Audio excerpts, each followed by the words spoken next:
Here's the right way to do energy healing work. Hi there, I'm Anne-Katrin, and I'm occasionally awake. I'm here to help you inspire your awakenings, heal yourself, and reawaken your life. Welcome and welcome back to my channel. In this video, I'm gonna call BS on some of the things I've heard people say about energy work. In fact, this video is not so much about the one right way to do energy work, because that's not my style, that's not what we do here. It's rather about the things that other people have told me about the one right way to do energy work, including the things absolutely not to do when practicing energy work. However, I'm definitely going to conclude with the one actual right way to do energy work, so stay tuned. I'm trained in energy healing work with over a decade of experience at this point, and I've heard people state some ridiculous facts over the years. Energy healing or energy work is a rather broad term that includes many different and diverse modalities. My personal frame of reference when it comes to energy work comes from the modality Jin Shin Jyutsu, the art of harmonizing energy in the body through hands-on touch on specific energetic centers. Just know that what I share in this video might not be equally applicable to all forms of energy modalities. Here are the 7 things I've been told about the right way to do energy work. Hands-on energy won't reach through plastic fabrics or plaster casts. False. To be very honest with you, I caught myself coming up with hypothetical potential exceptions to this myself, but I kept taking them back, one after the other, as I realized that I was applying the same logic that caused all of these other false limiting statements to exist. In a world where everything is made of energy, no material can block the resonance of vibration. Now, we can certainly talk about efficiency here. So it might very well be that hands-on applications of energy work are more efficient or more effective without certain materials in the way, but they definitely cannot ultimately block the energy from flowing. What I personally suggest for the application of hands-on energy work, for example, through plaster casts, is to really focus your awareness on the touch, on the energy, on the area that you're working on, and to just give it some more time, give it some more attention if you can. I'm so glad you're here right now. So if you enjoy this, please make sure to like and subscribe to become occasionally awake with me. It only works if you do it in silence, in awareness, and without any distractions. False. If you've been following this channel for a while, you possibly already know that I have a daily self-care energetic ritual, which is called the main central flow. And I definitely could not have been doing this practice without allowing any distractions to occur. I'm open to saying that I compromise on my own ritual here.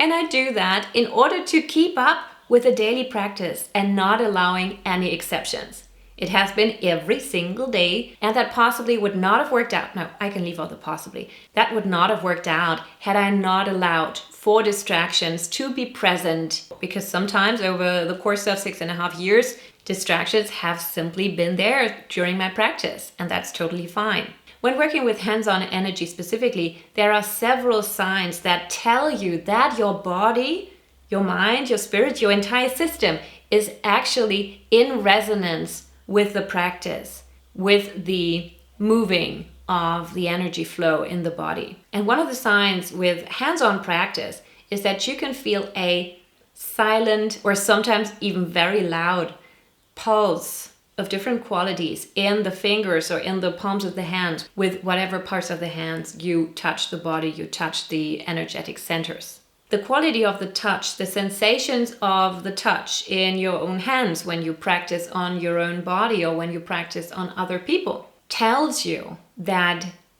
the body and the system is currently responding to the touch. Something's happening, something's moving. You can feel it in your fingers. And so I can definitely say from working on myself, but also from working on other people, that outer environmental distractions do not block the flow of energy, do not block the energetic practice. Again, we can certainly talk about efficiency. So might it be an ideal scenario where we are completely aware and there are as little distractions as possible, and we are not watching TV and we are not talking while practicing energy work, although we could very much do that. I've done the main central and many other practices while being in very nice conversations with others, sitting on the couch, on the train, on the plane, wherever. That totally works. It might not be ideal, but we are not looking for ideal. And I want to encourage you to never feel held back from practicing because you are trying to create the perfect conditions for the practice. Because that might lead to the situation where you simply do not practice, where simply energy work is not going to happen. And I've decided to not allow for that. So I might allow for all kinds of distractions that the world around me presents to me. And I'll be totally okay with that. Energy work is not advisable for people who are up in their head a lot. False. So here's the logic in which this specific sentence was brought to me, which is the connection of being up in your head a lot with the air element and relating energy healing work as a whole, energy, as something that is more connected to the element of air. And it was suggested in the context in which this was stated that a better alternative for people who are up in their head a lot are supposed to be grounding practices, more grounding practices, connecting to the earth rather than being up in higher spheres of energy and air. However, when we come back to the concept, or rather the unconcept, it's not a concept, it's the opposite of a concept, that energy is all-encompassing and that everything is made of energy.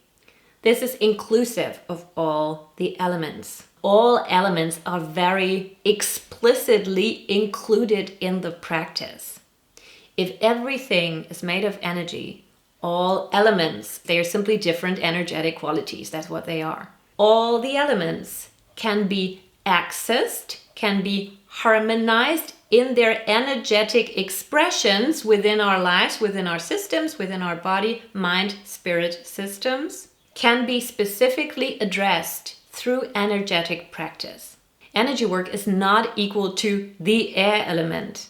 It's equal to all the elements. It can certainly address the air element very specifically, but it can also be very incredibly grounding, depending on which flows you use, which energetic centers, or in case you work with a chakra system, which chakra you address in order to harmonize the quality of specific elements in your life. It only works if you believe in it. False. Well, I guess this is one of the rather controversial ones. I get it. I just personally like to give the example that animals don't believe in it when they receive energetic sessions, which is totally possible to practice energy work on animals. It's also very possible to practice energy work on babies, toddlers, small children that do not have an understanding of the concept of energy work or a lot of other concepts yet. That can still receive relief and ease from these sessions. Babies don't believe in it when they self-soothe, when they sort of apply energy work on themselves. And we can often say that when babies either hold their fingers, grab their fingers, or suck their thumbs, for example. This can be related to the unconscious harmonizing of different energetic flows in the body that are represented in the fingers, in the thumb. I'm totally open to the idea of efficiency again. So might it play a certain role if you believe in it or not? Possibly. What I care about is the understanding that it is not dependent on the fact if somebody believes in it or not. But of course, this only works for small things. Nope. Obviously, please see your doctor or therapist for any mental or physical conditions. Theoretically, you can apply energy work to any project, anything. Practically, do that too, but please don't do it alone and don't do it exclusively. But, go to your doctors, go to your therapists. I mean, that's kind of clear. You just go do that. Consider energy work a possibly powerful addition, but please do consider it an addition. Here's an example of a rather small thing that I harmonized with energy work a few years ago. Many years ago, I had my wisdom teeth removed in 2 separate surgeries. So first surgery, one side, and then the second surgery a few months later, second side. 2 teeth at a time each. After the first surgery, I was kind of not aware in the moment I was in to help myself beyond the pain relief that I was given. So I just, I took the pills. I had to take the pills. I did not take them immediately because I wanted to see, like, can I handle this myself? And it was a lot of pain. So I took the pain relief and then it was good. After the second surgery, I was prepared better. And what I did is I applied energy work to help with the pain post-surgery. And I applied some energy work specifically to ease the pain. And I also took some homeopathy, so I don't want to say I only did energy work. I did a combination of these two things. And I started doing that immediately after the surgery, after the 2 teeth on the one side were removed. And I did a lot of that. And I was almost pain-free. I was almost pain-free to the degree that I did not have to take any pain relievers. And that was a moment where I was impressed. I mean, that was kind of the goal that I was going after. So I was like, yes, it's working. But it was also definitely a level of, whoa, okay, this is cool. This like really helps. Yeah, I kind of felt better after the energy session, but I guess it was because I ate better. I slept better. I had better conversations. I was simply in a better mood. So it was possibly not the session. Well, I wasn't there, but probably false. I mean, I get it. This makes total sense. If you are open to trying energy work, maybe you're new to it, and you see a difference, but your logic, your worldview is simply trying to re-establish the sense in why you feel better. And often people come up with these explanations of, yes, that session was kind of nice, but anyway, I slept better, I had the better conversation, I just thought happier thoughts. So I guess that's the reason why 2 days later I was really feeling better. And of course, again, as energy work is kind of all encompassing because we are living in an energetic universe. What often happens is that energy work harmonizes our experience beyond the body, beyond the thoughts, the mind. It changes our perspective. It changes how we see things. It changes our frequency. Literally, energy work is the practice, the range of different modalities and practices that can help us directly influence our frequency, our vibration. And as we raise our vibration, we attract the impulse to eat better. We attract the better conversations, the happier thoughts. We attract the focus on our outside world that is focused on the more positive things that maybe before the session we could not see. Energy work helps harmonize the entire system, our personal, individual, entire universe, body, mind, spirit, inside and outside, all of it. If it says hand position 1 helps problem A, then problem A must disappear when I do hand position 1. Alas, it's false. I know, frustrating, right? Unfortunately, it's a little more complex than that. But the basic principle is that even if we can apply this very specifically, it does not always, it can work like this, but it does not always work like this. Our system knows where we need help first. Our system knows where harmonization of energy, where realignment of energy is needed first.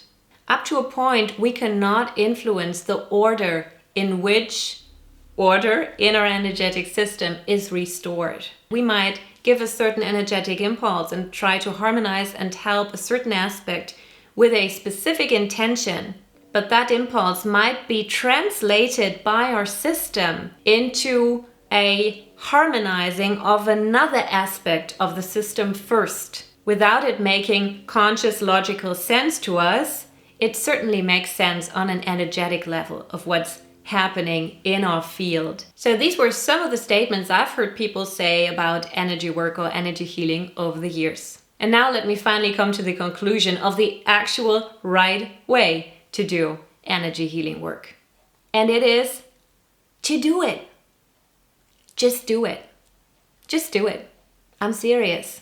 This might sound simple, but it might very well be the one thing that many people get wrong when they try to make it right, Make it perfect. Create the right conditions. And in the end, they might simply not do it because of the distractions at play, because of the plastic fabrics they were wearing, because they were in their head and were told that they were supposed to try another practice that's more grounding. Be your own testimony. Try for yourself. Allow yourself to be curious and experiment.